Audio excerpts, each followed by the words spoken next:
thank you everybody for joining us and being with us. I'd say good afternoon from the UK. I imagine most people here are from the UK. We've sort of targeted this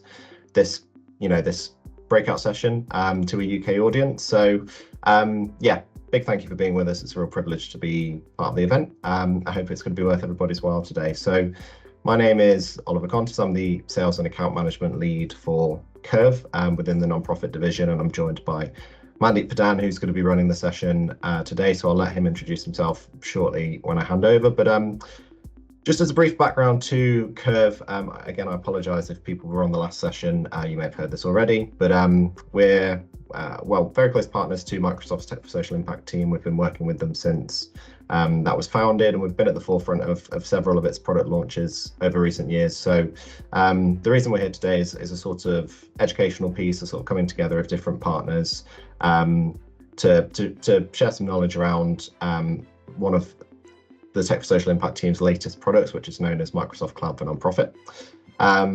So we're going to be looking at some use cases in more detail when I hand over, but yeah, there's some really exciting innovations within Cloud for Nonprofit, and we'll be talking about some of the sort of IP elements that Kerv have produced as well and that are in use across some major UK charities, and some of the lessons learned that have come with that as well. So you'll see from the slide, we've worked with many nonprofits over the years, and continue to be involved in some really exciting transformation programs there as well. So typically centered around CRM, fundraising, supporter engagement type requirements. And yeah, happy to take questions around any of those sort of lessons learned and use cases as we go through the session today. There's a Q&A function, we've got the chat. So please feel free to drop questions in there and we'll do what we can to help. And I think the last thing from me is just a reminder, as Harmony was just saying, this session's being recorded. So yeah, your participation in the event constitutes consent to being recorded. So please bear that in mind. But I think that's everything in terms of housekeeping. So again, thank you for being with us. And Mandeep, I'll hand over to you to introduce yourself and take us forward. Cheers. Yep, cool. So good to meet you all. My name's Mandeep Pradhan. I'm a principal architect here at Kerv. I've been working with the Power Platform for about 16 years now. So I've seen it from its various iterations from version 1.2. I don't know where 1.1 or 1.0 went, but that was the first iteration that Microsoft released into the public, through to where it is today, which is the big juggernaut. That's the Power Platform, Dataverse, Azure integration, all that kind of thing. And my primary focus for the last sort of 10 years has been working with charities like yourselves. What we're kind of going to have a look at today is a couple of pieces of the Kerv IP. Now, we spoke about, or in a previous session, we spoke about Microsoft Cloud for Nonprofit and what it was. Now, Microsoft Cloud for Nonprofit is a platform which Microsoft have released, which sits inside of your Dynamics 365 system, and it has been pre-built, pre-configured to solve a lot of the common scenarios that charities may have. So for example, it's got a data model that you can use on day one. It's also got integrations for some of the income processing, such as credit card providers, such as Stripe. It's also got things like opportunity nurturing, pledge agreements, that kind of thing as well. However, one of the things that you will notice with Cloud for Nonprofit is it's a good starting point, but it needs to be taken a little bit further, in particular for regional specific functionality, such as direct debits, gift aid, that kind of stuff as well. And what we've done here at Kerv is we've kind of worked with Microsoft to build a set of accelerators which are sat within Dynamics Microsoft Cloud for Nonprofit.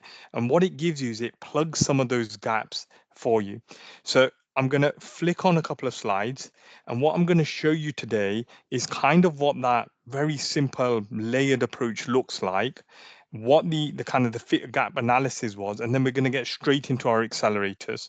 So if I start with this slide here, this really nice graphic here kind of gives you a simplified view of how those layers with Microsoft work together.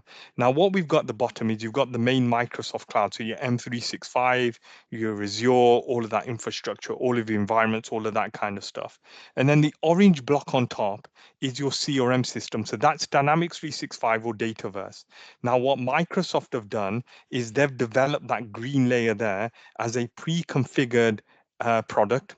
And what you can do with that pre-configured product is you can install it on day one. There's a lot of charities install it on day one and they're up and running. But those of you who are doing a lot more with your with your CRM system, such as processing income from within it, such as doing things like direct debits, gift aid claim, that kind of stuff. What you need is you need extension to that cloud for nonprofit layer. And what we've done here at Kerv is we have worked with Microsoft and we've built that purple layer. So Kerv IP is the Microsoft accelerators that you're going to see that Kerv have built. And what we do is those are fully configurable with Microsoft Cloud for Nonprofit. They're built with Microsoft CRM as its ethos, and we give those away to all of our charities free of charge. And what you'll get is you'll get a repeatable accelerator that has been tried and tested in the field. So people like WaterAid, English Heritage, we've recently installed these at Crisis and the British Horse Society are all using these accelerators. And by having that tried and tested manner, you reduce risks and you also expedite and increase your delivery efficiency as well. Yeah. So you're not building these ground up, you're not retesting them over and over ground up. You've already got a pre-built module there that you can install and quite quickly get up and running. And then finally, that blue layer is kind of like that unique configuration layer that all charities have. You may have something unique to you, and then that blue layer is where we layer that on top. Okay, so where did these accelerators come from? So as I mentioned earlier, Microsoft Cloud for Nonprofit was a platform released by Microsoft. And what we did at Kerv was we did an in-depth fit gap analysis, which was validated by Microsoft, which worked out what you got out of the box, which you can put in there with some light configuration, but you can be up and running quite quickly. What you would not require a bit more in-depth configuration for without writing code. Yeah. And what didn't exist or existed in a format that couldn't be used for charities in the UK. And what we came up with was this kind of metrics here. So to summarize, green means out the box, you can plug it in and you're up and running quite quickly. Amber means you need some extension in there. And red means it didn't exist. So what we did was we looked at the areas which didn't exist and we decided to fill those out with accelerators. Yeah. Now, some of this stuff, such as consent management, you would get that via something like customer insights. We previously did have an accelerator in there, but customer insights has come along. It's compatible with MC4N and you'd use that. But the big three areas we've got is kind of integrations with things like Just Giving, HMRC, bottom line PTX for direct debits, membership modules which control the whole life cycle of the membership. We've also got accelerators which allow you to build portals without incurring the heavy licensing costs of things like Power Pages, and income processing. So the big areas are how you handle transactions, how you process direct debit income, how you process gift aid income as well. And we conducted this fit gap analysis in detail, and we worked with Microsoft who validated it for us, and then they endorsed the building of those accelerators.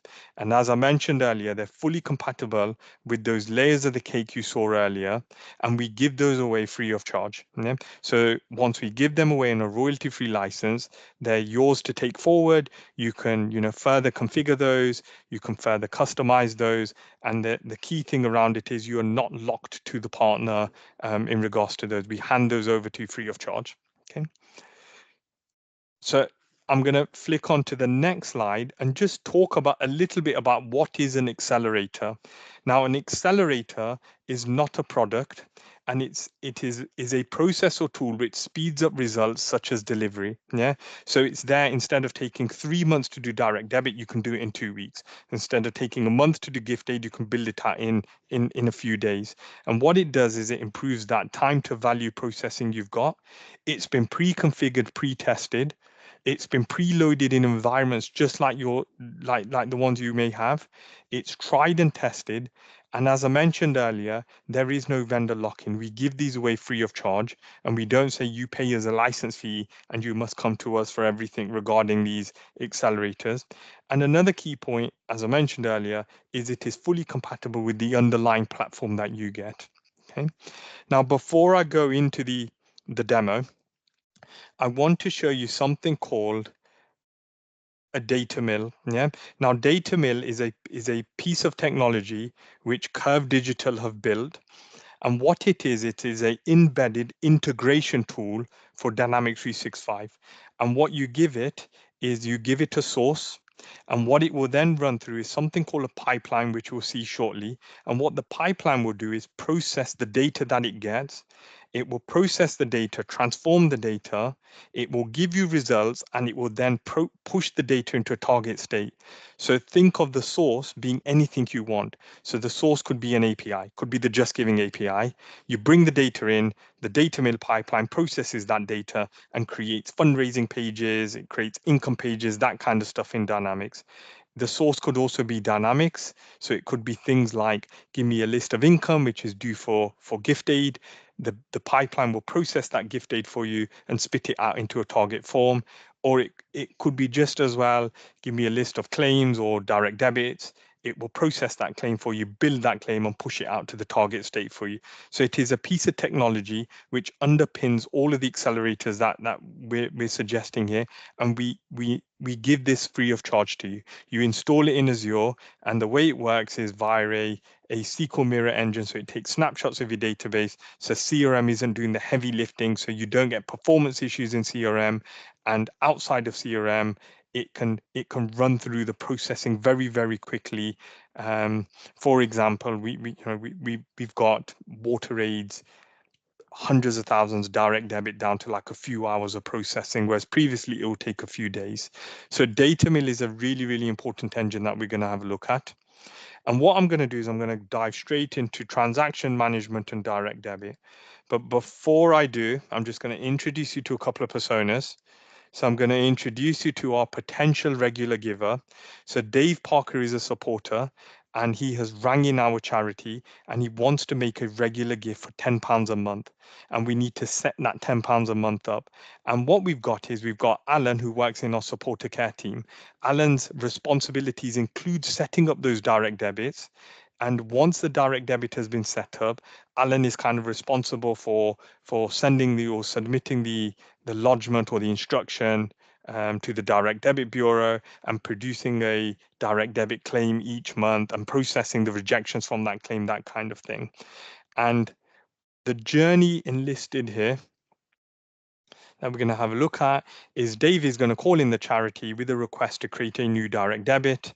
Alan is going to take the call, and we're going to create that new regular gift in CRM. And this will create Microsoft Cloud for Nonprofit record tables called payment schedule and payment method. And it will do it all in one place for you, and I'll show you shortly how we do that. Okay. The system will then submit the instruction. So once we've set up the new direct debit, the system will create a lodgement record and submit that to the direct debit bureau, which in this scenario is bottom line PTX. Now, the beauty of data mill, which I showed you previously, is that you can spit it out to whatever format you want. So you can use backs away, you can go direct to bank, you can spit out a formatted backs file. Data mill is fully configurable and lets you do all of that. And once we've submitted that instruction to the bank, what the system will do is mark the regular gift as being lodged and submit that gift to the bank or submit that instruction to the bank. And what the system will do is it will then wait 3 days for a response from the direct debit bureau before marking your payment schedule or your regular gift as being ready. Yeah. And once it's ready, you can then start claiming gifts against it. So that's kind of the first journey that we're going to have a look at. The second journey is very much regarding the direct debit claim process. So what is going to happen is on claim day, a autonomous process is going to wake up and run the back submission pipeline. Yeah, that is basically the process which is going to build out the claim for you. And what Alan will get is Alan, being the supporter care team, will get a prompt to approve the claim. So you can check the claim, approve the claim. And once the claim has been approved and it has been billed, it is then uploaded as part of stage 3 there to the bottom line PTX, which is the BACS Bureau. And what the pipeline will then do is create the transactions for you along with the designation credits and increment any dates to the following month, ready for the next claim. And after 3 days, if you get any reconciliation from the bank, or you get any rejection files from the bank, what Alan can do is he can download those rejection files, your audits, your ADAX, your arrows, and he can process those within the CRM system, which will then go mark the transaction as being missed, or it will mark the direct debit as being cancelled if the pay is deceased and so forth. So we're going to have a look at these journeys today. Now, what I'm going to do is very quickly, I'm just going to share my screen. So let me know when you can see my screen. Okay, bear with me. I'm going to share my screen. Okay, and you should be able to see a CRM system or what looks like a CRM system on the screen. Okay, now what you're seeing here is Microsoft Cloud for Nonprofit with the Kerv digital accelerators installed in it. Okay, so with that, it will look and feel like a dynamic system. You'll navigate through it like a dynamic system, and the processing happens via dynamics processings behind the scenes. Now, what we're going to do, first of all, we're going to open up Dave's record. So if I was to click on Dave's record here, I'm going to go to Dave's record. Now, what you'll see is you'll see that 360 view of Dave's record. You'll see the supporter snapshot, which we looked at earlier, and you'll see various actions in the system, such as the actions to create regular gifts as well. Okay. Now, before I go into the regular gift, I'm going to show you a little bit around the transaction management side of stuff. Okay. So I'm just going to open up a couple of options here. Just bear with me. So I have a transaction record here. Now, a transaction record represents the piece of income that's going to be created in CRM. Yeah. Now, this transaction could be created manually, or it could be created automatically for you. One of the ways it could be created is via the direct debit process. So if you've got 50,000 direct debits, every month, 50,000 transactions will be created automatically in the system for you. If you're integrating from the outside inwards, you would create the transaction record, which will create the various elements for you. Now, what we have on here, you've got various demographics, such as who is the donor. In this scenario, Fred Flintstone's the donor. You've got, how you're coding the income. So what income code the code is going to go to, how the income was sourced via the source code, any payment schedules, which are the pledges that it belongs to, what was the entity that processed the income. So if the income was coming in directly to the bank, it'd be your bank in there. If the income was coming via Just Giving, you'd have Just Giving in there and so forth. Yeah. And one of the other key things you'd also have is the system will create designation credits for the split of income. So for example, if the primary designation was set to, in this scenario, general unrestricted, your income will all be allocated to general unrestricted. And what you can then do is you can split that income and say £5 goes to a restricted fund and £5 goes to an unrestricted fund and so forth. But the key thing in this scenario here is if I was to open up the designation credit, this designation credit has not been posted. And by what we mean by posted is reconciled over to the finance system. So it is the credits that you push over to the finance system. And once it's gone into finance, a process which can then be written to update that posted date. So in this scenario, a piece of IP that we've got, part of the accelerators that we give, if I go back to my donation form, if I click on the modify button, I've got a request adjustment.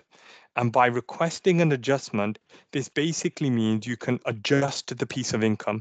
And by adjusting it, you can either reverse the whole piece of income out because it's been put in by error, or you could refund parts of it as well, do a full refund, a partial refund, and so forth. So if I click on the type and I click on refund, I've got reasons. Again, these reasons are fully configurable. Click on duplicate income, what type of refund it is. We're going to be giving cash back. What's the refund reference?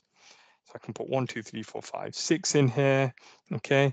I can do a full refund or a partial refund. You can refund against various credits. So if you split the income, you can say, well, I'm only refunding the bit which is the unrestricted part.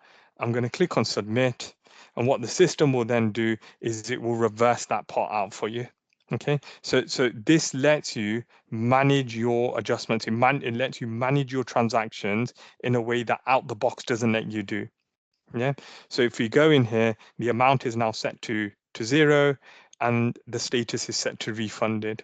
Okay, if I go to my a separate one. If I just click on this one here, and we go to designation credits, what you will notice is that the designation credit has already been posted, which means this piece of income has been sent across to your finance system. Therefore, we can't just mark it as 0 in CRM, because by marking it as 0 in CRM, you will not get that reconciliation with finance because it still exists in finance. So I'm going to click on the modify option. I'm going to click on request adjustment, and you can configure this. So any request for adjustment on income, what you can then do is you can have approvals on there and things like that. So I'm going to do exactly the same here, bearing in mind this is a posted piece of income. Okay, stick on cash, we'll do a full refund. I'm going to click the submit option. And what you can also get is at this point, you can configure it to have a what's the word I'm looking for, a approval step in there. But what we've now got is we've got a separate transaction record created for the refund. And if you go to designation credits, we've got the reversal credit in there. So you've got the reversal line, which will be sent over, and it will reconcile against the piece of income that was already in your finance system. So we've got beautiful journaling set up within our accelerators as well, which you don't get out of the box. And again, we give you this free of charge. It's fully yours to take forward. We'll come in there, set it up for you on day one and so forth. Yeah, so that's kind of the transaction management side of stuff. I'm going to now kind of go into the regular gift. So I'm going to go into Dave Parker's record. And as you saw earlier, there's a couple of records here that need to be created for a regular gift. We've got Dave Parker on the phone. Record number 1 is the payment schedule. The payment schedule is basically the schedule and the clock behind the direct debit. Record number 2 is something called the payment method, which is the mandate. So it's the bank details for Dave that it needs to create.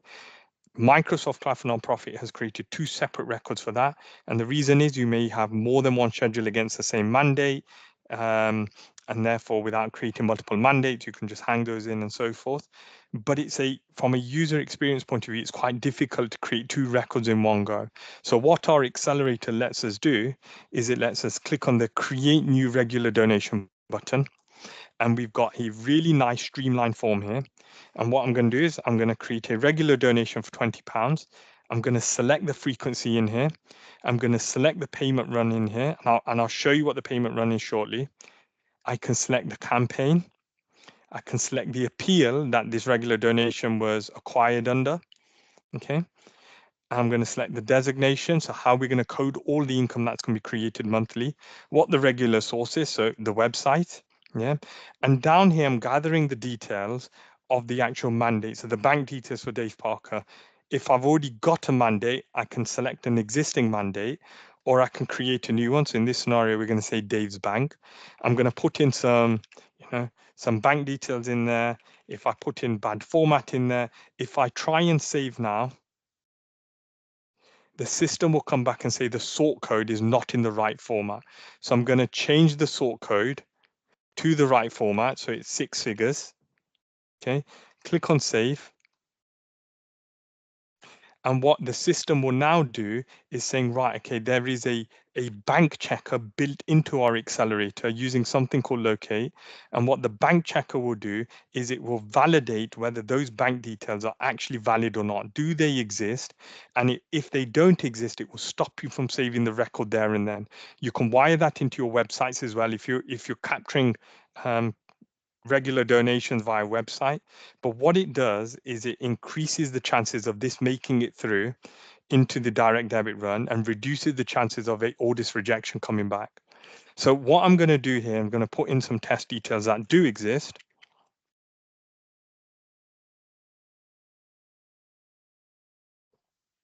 And I'm going to click on save. And what the system will do now is it will create us a new regular gift. Okay. So if I click on payment schedules, what I now have is I have a new regular gift or a payment schedule created for £20 for Dave Parker. And what it has also done, it has worked out when do we start our regular donation, when the next payment due date is, that kind of stuff. And the way it's done that is via this payment run record, which is fully configurable. So if I go into the payment run record, if you've got 2 payment days a month, you'd have 2 payment run records a month. And what the system will do is the entry day is the payment day. So if it's the 1st and the 15th, you'd have the 1st in there or the 15th in there. And then every month it will work out how many days prior does the bank need to have your direct debit. In this scenario, the bank saying, well, we're the next payment day for the 1st is the 5th, is May, and therefore the 29th of May is the date that the bank needs that. And when you roll over to June, it will do the same for June. It does the same for every month. So it works out when the bank needs paying based upon a configurable lead time option that you've got in the system. And this is fully configurable, and you can avoid bank holidays, which you can set up. You can, is this a regular donation? If you wanted to do automatic representation, i.e. you've missed a payment, you want to recollect it, the system lets you do that. You can avoid weekends and that kind of stuff as well. So if there is an unexpected bank holiday, like we had last year, you can set that up in the bank holiday schedule, and the system will honor that for you automatically. Okay. Now going back to my regular giving my payment schedule record, what it has done, it has set up all of the details. We've got our appeal. If we were using representation, it will set all of this up for us. But the key thing here is it's this status here. Now, what this status is saying that a new regular gift has been created and it is pending lodgement, which means it needs to be sent to the bank. And the way it will send this regular donation instruction to the bank is via that data mill that we spoke about earlier. So behind the scenes, I'm just going to duplicate the tab. Within CRM, we install data mill, so you can get to it from within CRM. So it is an application that sits within CRM, just like here. And if I click on data mill,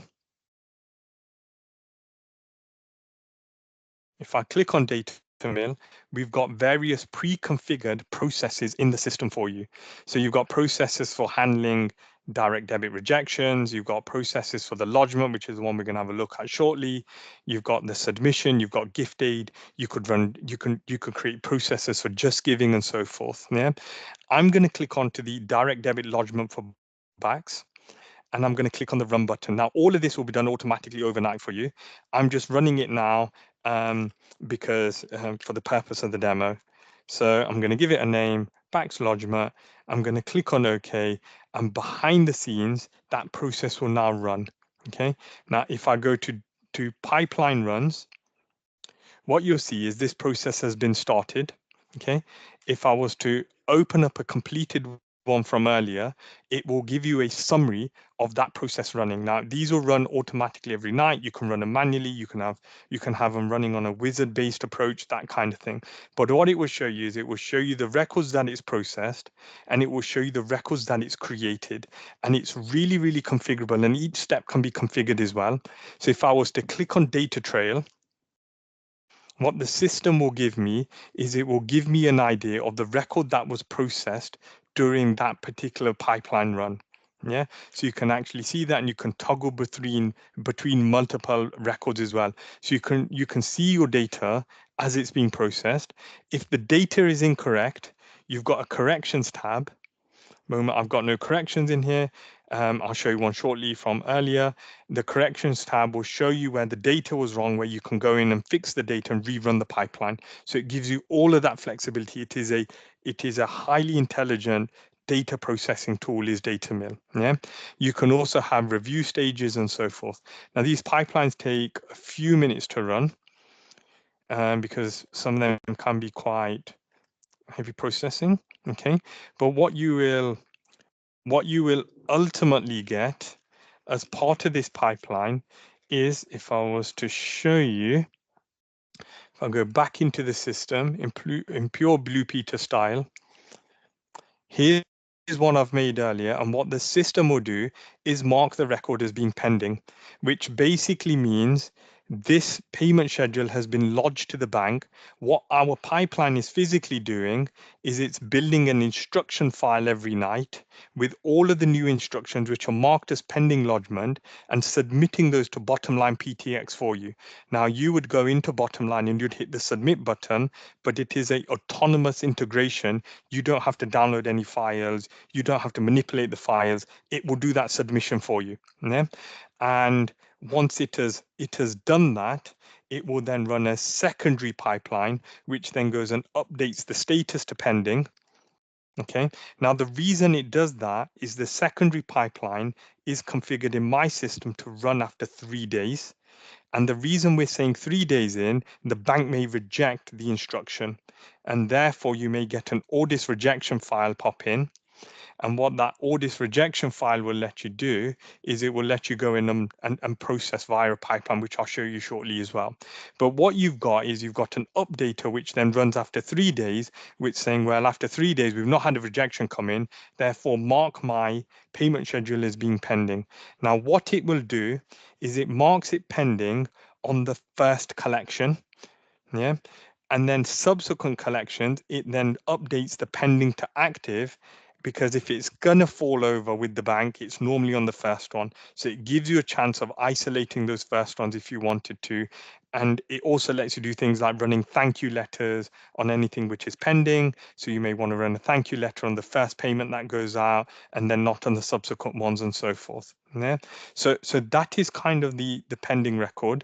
And what the system will do is it will mark the payment schedule as being pending, which means it is ready for processing. Yeah. And when it's ready for processing, what you'll get is, here's one that I've kind of done earlier. It is marked as pending. It will also set the mandate date to say the bank has given us a thumbs up. This is the date from the bank. And you've now got the regular donation start date and you've got the next payment start date based upon that next payment run. If there is a cooling off period with your bank of 10 days and there's not enough time between now and the first payment day for that cooling off period to be cleared, what the system will do is increment that next payment date to the following month. Yeah, but what it has done in this scenario, it has now kind of gone in there and it has set the next payment date as being the next month. So if I come back into here, hopefully that has been completed now. And for the purpose of thoroughness for this demo, I'm also going to run the updater, which is one it will run after 3 days to make sure it's cleared the failure from the bank. This will all run automatically for you. And again, if I was to come into payment runs, it will kind of click on the started option in there and it will go and progress those for you. Okay. Now that we've got our instructions set up with the bank, the lodgement side of the process is done. What you're now doing is we're now going to run the claim. So the lodgement will happen every night and the claim will happen 2, 3, 4 times a month whenever your claim date is. And this is the second part of the process. Again, these will run overnight for you. But what we have is we have a pre-configured pipeline for direct debit submission straight into the bank. So if I was to open up this pipeline, okay, I'm going to do exactly the same, but this time I'm going to send it some, just bear with me. I'm going to send it some details. Oops, 1 minute.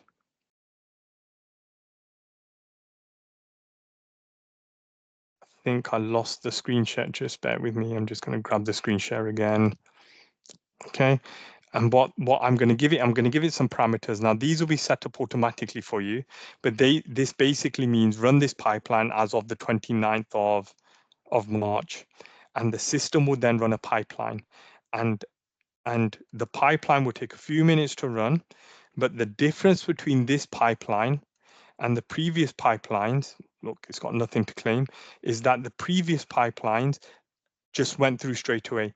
Now, what this pipeline will have is it will have a waiting stage for approval. And what we mean by approval is it will not progress the pipeline until somebody's gone in and approved that particular direct debit.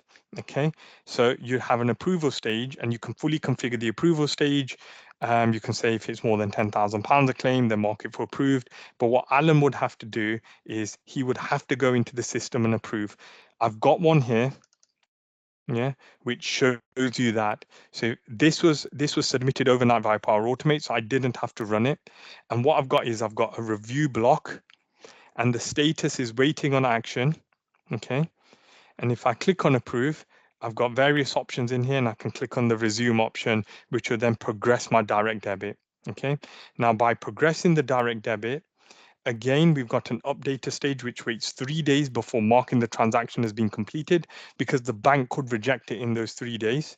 But what I've now got is if I go into my direct debit, there's this one here, okay, it has incremented my next payment day, but it has also created me a new transaction. And this transaction means the bank has now collected that piece of payment for you. Yeah. So if I was to open up this transaction, the transaction has been processed by Bottomline PTX. Yeah, it is for £20 and it is on the date that we were running our claim. And this is created via that pipeline once the approval stage has been approved. And what you've also done is it's also incremented the next payment day, ready for the next claim the following month. Yeah, so that's kind of the direct debit process that you've got. But what you may also have is in that time, you may also have a rejection. And we've also got kind of rejection pipelines built for you for each type of rejection file you may get. So you may have your audit rejection, which is where the bank couldn't make the connection between the new mandate that's being set up, therefore it rejects it. You've also got the ARUD, which is the missed payments, and you've got the ADAX, which is the cancelled direct debits. So we'll have a look at the ARUD one, first of all, okay?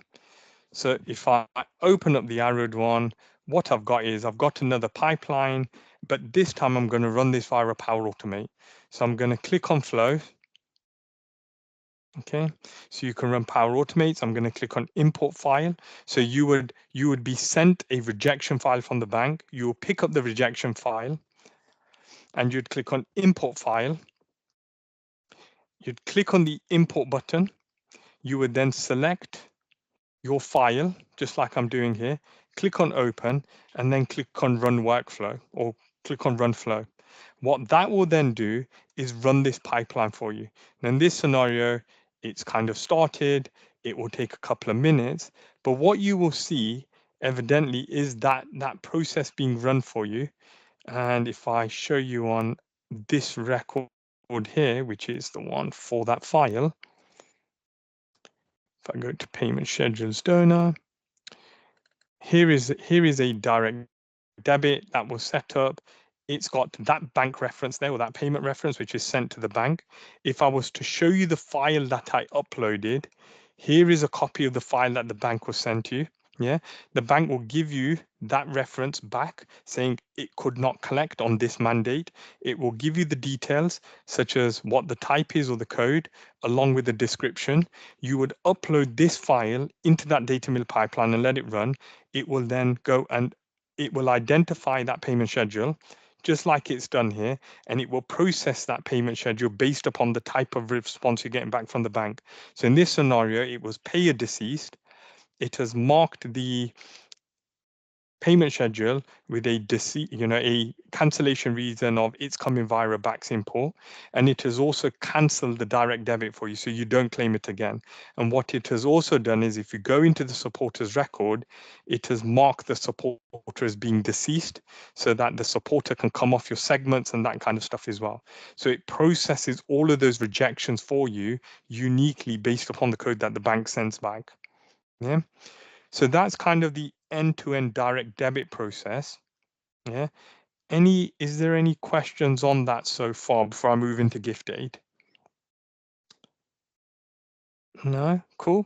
So what I'm going to do is I'm going to go back into gift aid. I'm going to go back into my payment schedule. And what we have is we have a transaction record here. Now, this transaction record this transaction record has its various details on there, so you know how much it's due for, who's it for, that kind of stuff. But what you've also got is you've got a gift aid tab. And if you click on the gift aid tab, you've got the option to exclude it from gift aid or include it from gift aid. So in this scenario, I'm going to include this income for gift aid. Yeah. And by including it for gift aid, it's going to include it in the gift aid process that we've got. Now, if I was to break the gift aid process down, the first thing you need to have to run gift aid is you need a gift aid declaration against the supporter's record. So if I click on Dave Parker's record and I go to donation information, or you have a add declaration button in the ribbon, what you have is you have a record to store the gift aid declaration. Okay, so here is a declaration that we already have for Dave Parker. Okay, now if I was going to create another declaration, which you could do, declarations come from multiple sources.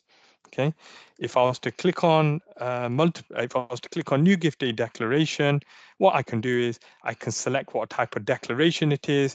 Is it a taxpayer, non-taxpayer, non-UK taxpayer, non-UK resident? I can select the address that we were to bind onto this gift aid declaration. I'm going to select the source, and if I was to set up various parameters, it will have a start date which goes back to the nearest financial year, which you can fully configure, an activation date, which if this was an oral gift aid or a verbal gift aid declaration, you would need to write to your supporters, and then the activation date was when that response comes back in. And you can set up your appeal package campaign for your source code. I'm going to click on the save option, and what the system will do is create me a gift aid declaration. Now it's coming out here because it's trying to expire it. If you had a declaration which was identical to the one you've got, it will say it's a duplicate and not let you save the record. So I'm going to stick with this declaration that we've got here. This declaration start and end date needs to cover the period for what you're claiming for. So that's number one. You need a gift aid declaration on the supporter's record, which covers the claim period that you're trying to claim for. If I go back to my transaction record, okay, go back to my transaction record, the transaction must be eligible for gift aid, and therefore you should not exclude it from gift aid. Yeah, number one. Number two, the transaction must have not already been claimed for gift aid as well. Okay, so this transaction is ready to go for gift aid. Now, to run a gift aid claim, you would go back into data mill, and if I go back to pipelines, there are 4 pipelines associated to gift aid that are all connected together. So number one is the selection of the income records that you're trying to gift aid for. So it will identify those records. Number two, it will then validate those records to make sure A, it's got a gift aid declaration against it, B, is it eligible for gift aid, has it been claimed before, that kind of thing. Does it meet the date range, etc. Once it has done that, it will then batch your claim into small batches that you can configure. You can by all means send a huge batch to HMRC. However, if one item in the batch fails, HMRC will fail the whole batch. So it is advisable to create smaller chunks of your batches so that you've got a better chance of more batches getting through rather than the whole batch failing. Yeah. And then finally, you've got the submission to HMRC automatically, and the system will sit there and wait for it to come back. So if we start with the selection pipeline and I click on flow, you can configure these to run overnight every day or every month. I'm going to run these manually. I'm going to click on the run gift aid. And what we've got is we've got a Power Automate with a dialog in there. And what it's going to ask me for is it's going to ask me for some parameters. And those parameters include a start date.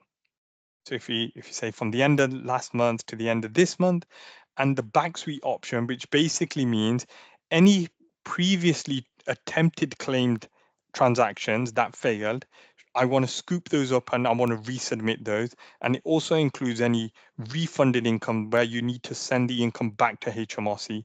So I'm going to include the back sweeps option, and I'm going to click on run flow. Now this will take a few minutes to run. okay, because it's going to start selecting and querying your data. Again, if I click on pipeline runs, you'll see that it has started. But the difference is this time, it's picked up 6 items in here. The big difference this time, it needs to go from the selection pipeline straight into the validation pipeline. And what it does is these pipelines are kind of chained together and they're fully configurable. You may want to validate it separately, but in this scenario, we kind of chain it together because they're separate processes. Yeah. And what the system will do is once it's done the selection pipeline, which it will do in a few minutes, okay, it has completed that. If you go to pipeline runs, what you'll see is it will start automatically. It started the validation pipeline now, and it will take a few minutes to work its way through that. And then once it's validated those transactions to make sure that the transactions are correct, they have gift aid declarations on that kind of stuff, it will move on to the batching stage where it will start building out that claim for you. So in this scenario, it's picking up 1. If I open up the pipeline and I go to data trail, you'll be able to see the data it's trying to process through. So in this scenario, it's our Dave Parker record, which we saw earlier. It's going to try and process that £20 against the 25%. Okay, if I come back in there and I click on refresh, it has now completed that run. And once it's completed that run, it's moving into the batching stage. So if I was to refresh that item, and the batching stage now includes a review stage, again, fully configurable, just like the direct debit stuff. So it will take a few seconds to run through. But again, I can go in there. The status has changed to waiting on action, which means it's stopped there. It's waiting for somebody to go in and approve. If I click on data trail, it will show me, the record that it tried to validate. Anything that's failed, it will pop up in corrections. And if I go to my review stage, you will see the records there that are part of this batch, and you'll be able to review those and click on the resume stage. And once you've done the review stage, that is a marker for the system approving that batch ready to submit to HMRC. So what it will do is it will do the selection, the validation, it will then batch up the claim for you. It will then sit there, wait for you to approve the claim. And once you've approved the claim, the system will then submit that claim to HMRC for you. So if you go back to our pipeline runs, and it will do this all automatically, you don't have to go into each one by one. As you can see, they're all kind of chained together, and it will chain those together. You can run these automatically overnight and so forth. It's the configurable nature of CRM. It will take a few minutes. If I go back into this pipeline run, we've now got our HMRC batch. It's got a batch ID. It shows how it's been configured. If I click on data trail, it will show me details of the claim. It has marked it as being processed. So at this point, your gift aid processing is complete. Yeah, there are no more pipelines to run for gift aid. And what I can then do is if I go back to my transaction and I refresh my transaction, which was the £20 we created via our bottom line a few minutes ago via the direct debit. If I click on gift aid, this gift aid has now been submitted to HMRC, who've now paid you on the gift aid and have now returned a status of being claimed. Yeah, if there was an issue with the claim, they would then return a status of it, having failure, that kind of stuff. But what you've now got is you've now got your transaction. It has created a batch. The batch is fully reconciled back to HMRC. So you can actually see HMRC, the donation amount in total for the batch was £20. In total, they paid out £5. These are the HMRC responses that are coming back from their API. So this isn't a manual claim. This isn't you download the claim and you submit it. This is a full-blown API. It does an autonomous claim for you. And once it's done the claim, you can also see the transactions. That one there, the transactions which make up that claim. And if I go into the claim, if I go into the transaction, each transaction will have how much the claim was for, how much you've claimed for, what was the gift aid amount, when did gift aid pay you, the actual ID that returns from the gift aid batch itself, and the response to. So you got a fully configurable option that you can debug as well. Okay, now with these, if I was to go back, it will then create you a separate transaction record for the gift aided amount. Yeah, and those hang off separately and link together, and you'll be able to reconcile from that. And when it comes to things like the primary designation, so how do you work with your designation credits? How do you do the split? You've got a fully configurable option to saying, well, for this code, any gift aid needs to be allocated to a specific gift aid code. If you leave that blank, it by default, any gift aid income that's created will be allocated to the parent here. So you've got a very, very configurable option here that you can use. Yeah. So that's gift aid. I know there's a lot there. Okay. I'm going to kind of go back to my slides now.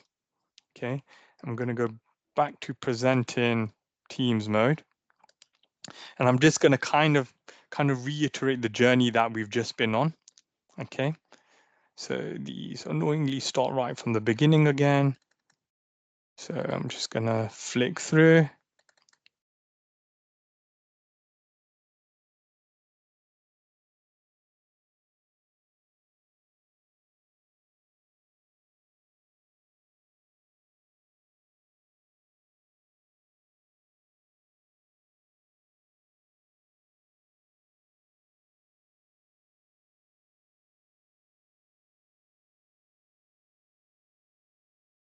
So we've just had a look at the direct debit process, which this journey entailed.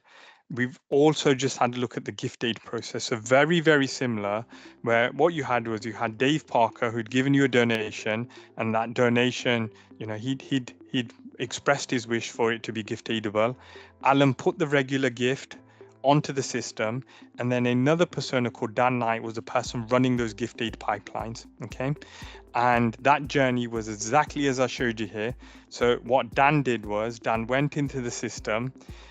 Dave agreed to give us a gift and gift aid against the gift.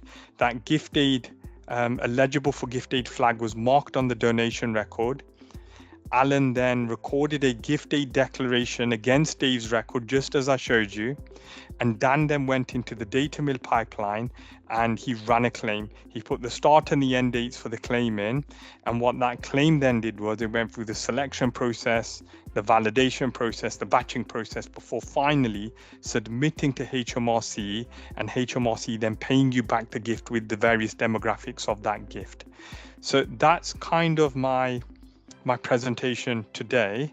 What I'm going to do is I'm going to flick to the final slide here and pass back over to Ollie if he's still about. So thank you very much for that. I know there's a lot of detail in that, but as you can see, it's a very, very fully comprehensive, integrated, configurable option that we here at Kerv have built in an accelerator. And as I mentioned earlier, we give those away free of charge to our clients. Thank you very much. Thanks very much, Mandeep.